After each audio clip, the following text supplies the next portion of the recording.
Yo, what is up, guys? It is Pumas here, back again, and today I'm going to be bringing you a new series on what I like to think are some tips that some of you players could improve for the Uncharted Competitive series.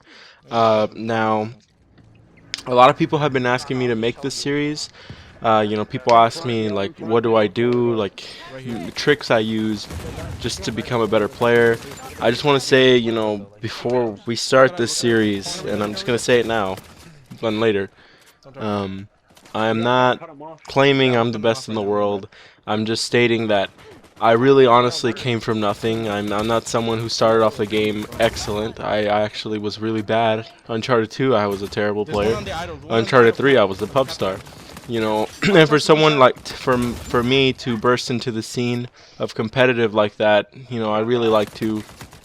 That's just something that I think is kind of cool that I was able to do that because it's not easy. It wasn't easy to do that, and that's basically my point. I'm not claiming to be the best player. I'm just saying this is what I did, and maybe you guys can do it too. I never thought I'd be playing for art. I never thought I'd win a tournament. And things like that. That's basically what I'm claiming to explain to you guys in this video. Now, the number one thing that I can tell you guys, and it's not even about gun skill, it's not even about tactics, it's about team management. This is the number one thing everybody gets wrong, and this is why so very few people become good at the game. What I mean by team management is you have to stick with 5 people or 6 people at the most, and you just stick with them, and you don't leave. You guys stay with each other throughout the whole game. That's why you see a lot of teams disband within a week after their first loss. You see a team get their first loss, they just disband and make it again. How are you improving by doing this? The best tip I can give you, again, stick with the same 4 people, 5 people. Every top team that has their main 4. Something like that. They have their main 4 plus maybe 1 or 2 subs, and that's the max. Every top team you've ever known always has their main players, and they stick with those main players throughout their playing time. This is what I did as well when I was in XP. I stuck with XP. If I didn't stick with XP, I would be nowhere near even at the top of the ladder on UMG or anything related to that. I probably wouldn't even be playing competitive right now because I would have given up. Like I said, I stuck with the same people. I stuck with the same team. More important than that, and I didn't recruit. I didn't recruit anyone who I knew was going to leave in a week or in a day. I wanted people to stay for the long run. I recruited people who actually wanted to make XP one of the best teams of all time. It seems ridiculous now, but in my mind, that was my goal. I really wanted to make XP like the best team ever. And it sounds silly, but this is actually what helped me improve. I always had that goal in mind. So I always recruited people that would stay and be loyal to the team. I always recruited people who would be like, yeah, I'm going to stay with you. I'm not going to leave, And there were some times when it was tough. We would go on a loss streak for like 8 games, at the start. But it didn't hurt us. We kept playing. That's all you got to do. Because if you keep sticking together and you keep playing with the same people, you're going to realize your potential in everyone. You guys are going to play together so much that you realize who's what role, you know what each other are gonna do. You know what your team is gonna do without him telling you, I'm gonna go left. By now you should know what your team should be doing because you're sticking with the same people, and as long as you keep sticking with the same 4, you should be fine. It takes time. Like I said, don't recruit someone who's gonna leave. And then let's say when you're bringing up, you're coming up, and let's say you get on the first page on the UMG ladder. Let's just say. There are going to be times when a top player, maybe he's looking for a team because he got in a fight with his own team. He's going to be like, yo, can I join? Don't recruit this player because, and this is the reason, because they're just looking for a team to play for that day. That ruins team chemistry. I would not say to recruit. I mean, Rami, if you guys know, Rami was in XP.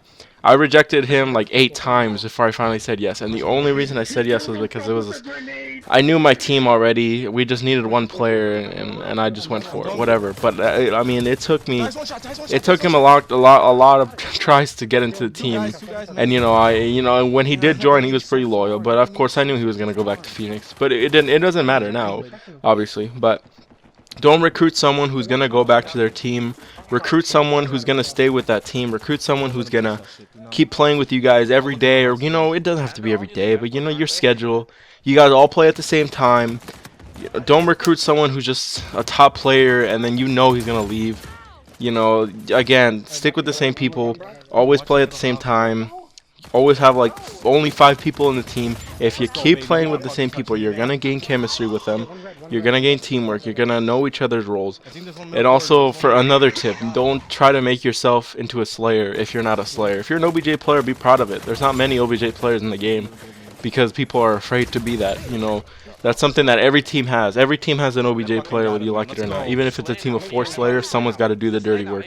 And I've had to do it before. Everyone's had to do it once. But that's basically all I had to say for today. Like I said, stick with the same people. Oh yeah, one more thing.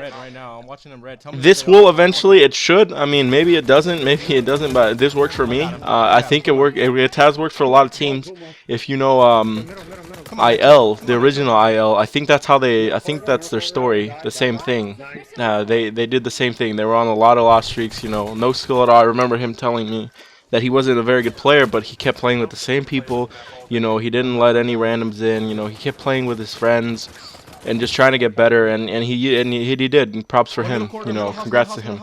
Like I said, and the only this step, it can take a while. I'm not saying it's gonna work, but it has worked for a lot of cases. It's not exactly bulletproof. Maybe it won't happen to you, but this is something that worked for me, and I know it's worked for a lot of teams. Teams get better if they keep playing together. Trust me, that's just how it is. And there comes a certain step where, in my situation in XP, I knew that there was a certain point where the reason I left XP originally was because I just couldn't move on any more further in that team. I felt like I was kind of stuck there. I felt like there was no moving forward. We always had the same problems and a lot of arguments within the team.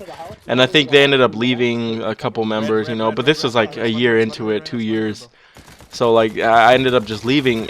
But the reason I left was only because I was already getting offers from top teams. So it's up to you at this point. When you're good when you're getting offers from teams that when you started you never thought you were going to get offers from because you were so ass.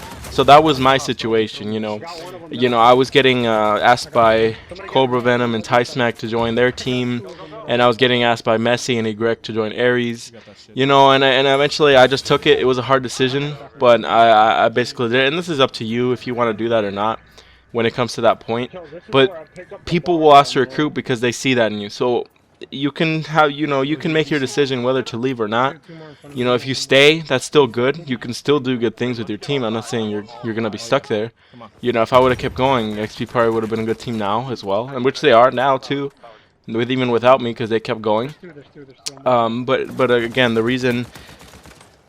That's when you gotta leave. Basically, I know I'm rambling, but that's when you gotta leave. When you're getting asked by a top team, that's when you're good. That's basically that. Don't think of yourself as a good player before you get asked by a top team. That's basically how it happens. That's basically how it happens to me, at least. Teams will notice you, trust me.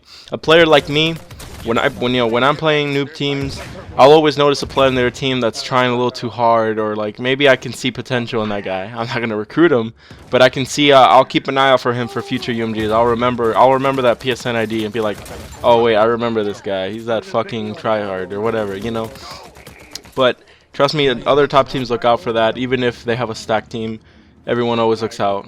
Trust me, top teams freak out when they get on the loss streak and they feel they need to change the rosters. But anyways, thanks you guys for watching. I know I rambled on today, but the main key is team management to becoming better. That's one of the first steps. Please comment down below if you have any other questions. I don't really know what to do. Like I said, people have been asking me to do this series. I have no idea what to do it on next. What do you guys want to know about competitive that you guys want to know to get better? I really don't know. Like I said, this is the first thing that comes to mind and the only thing that comes to mind. If you guys want to know any tips, tricks that I might know of, I don't know, maybe you guys know of it already, just comment down below. And again, thank you guys for watching, and I'll see you guys next time.